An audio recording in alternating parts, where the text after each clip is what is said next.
For the next tip, I wanted to go over what's referred to as like a postural reset, referred to as Brugger's posture relief position. So this one, what we're focusing on is kind of engaging the mid-back, really rolled the shoulder blades in almost to touch, which takes tension off this area when we're kind of forward rolled, typing away, doing our thing that way, right? So how this one works, we'll stand and kind of put our hands at a diagonal type angle coming this way.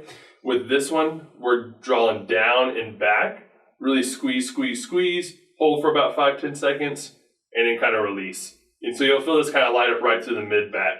With this one, think about trying to have like an orange right here, and you're trying to use your shoulder blades to juice it into a cup right here, basically coming down and in, juicing the orange, and then relaxing again.